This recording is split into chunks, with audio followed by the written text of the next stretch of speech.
Today, we're digging into a raw, honestly, pretty unsettling story from the ancient world. It's a story about incredible faith, a single devastating mistake, and a lion that acts as an agent of divine justice.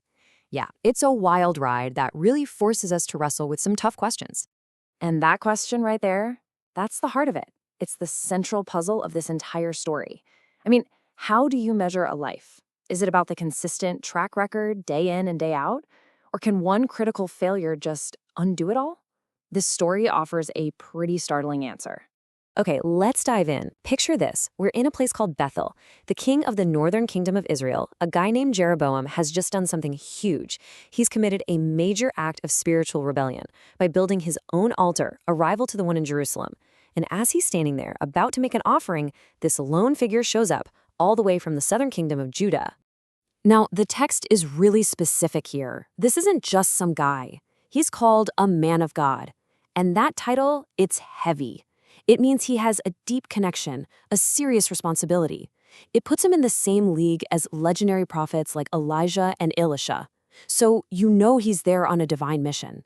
And this is where the sheer audacity of his message becomes crystal clear. He doesn't just condemn the altar, no. He delivers a prophecy that won't actually come true for another 300 years. He even names the king, Josiah, who will one day tear it all down. This is basically God declaring, I know the future and I'm putting you on notice. Well, King Jeroboam is furious. He yells, "Seize him," and points. But as he does, his hand just withers up. Instantly. The powerful king is suddenly powerless, begging the very man he just tried to arrest to pray for him. The man of God does, and boom, the hand is healed.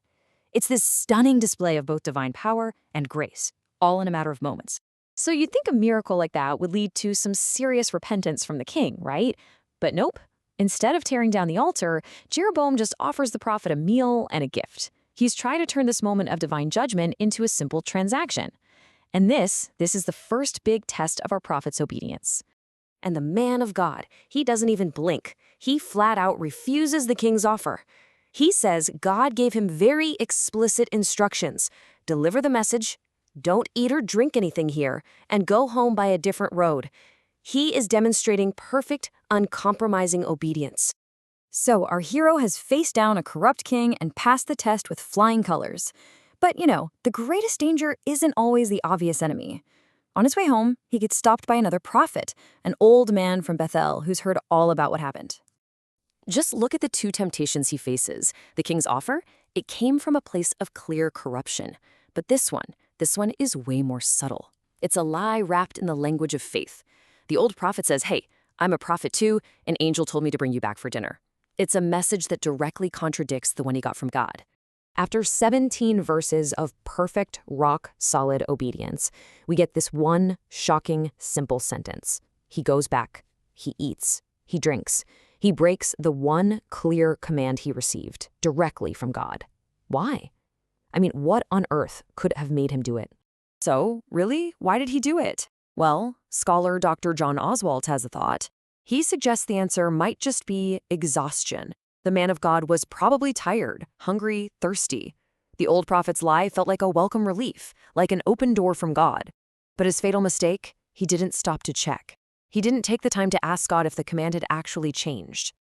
Okay, so let's get to the consequence of this one act of disobedience. And this is where the story gets really challenging. The punishment just seems so impossibly severe for the crime. For this one mistake, the man of God is killed. As he's traveling home, a lion attacks him. But then, in this bizarre supernatural twist, the lion doesn't eat him, and it doesn't harm his donkey. It just stands there, guarding the body. It's a huge flashing sign that this was no random animal attack. And this gets to the core paradox of the whole story. The man of God, who was righteous in almost every single way, pays the ultimate price for one slip-up. Meanwhile, the old prophet who told a deliberate, malicious lie, he faces no immediate consequence at all. How is that fair? It just doesn't feel right. So what's the logic here? Well, Dr. Oswalt argues that the answer is all about responsibility. The man of God was held to a much higher standard because he was God's direct representative. Think about it.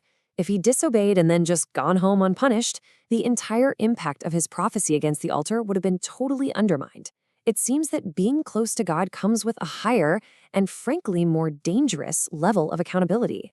We actually see a similar principle pop up in the New Testament. Jesus often had his harshest words for the Pharisees. They were the religious experts, the ones who were close to the truth but had totally missed the point. He was trying to call them back.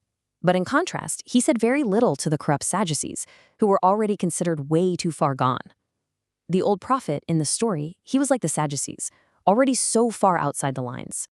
But hang on, there's another layer to this whole thing, and Dr. Oswalt argues it's the key to really understanding the story. What if it's not just about two individuals? What if it's a living parable, an allegory for the two divided kingdoms of Israel and Judah? So think of it like this. The man of God, our hero from Judah, he represents the southern kingdom, which at this point in history was still relatively faithful to God. And the lying old prophet from Israel, he represents the northern kingdom, which was already deeply corrupt and basically heading for total disaster. And that right there brings us to the ultimate warning sign embedded in this whole story. If Judah, the more righteous kingdom, allows itself to be deceived and influenced by the corruption of Israel, it will suffer the exact same fate. And if you look at history, that's pretty much what happened. And so this ancient story leaves us with a startlingly modern question. The voices we listen to, the counsel we accept, they can literally set the entire trajectory of our lives. It's a stark warning that even the most faithful among us can be led astray by a lie that sounds an awful lot like the truth, forcing us to ask, who and what is shaping our own path?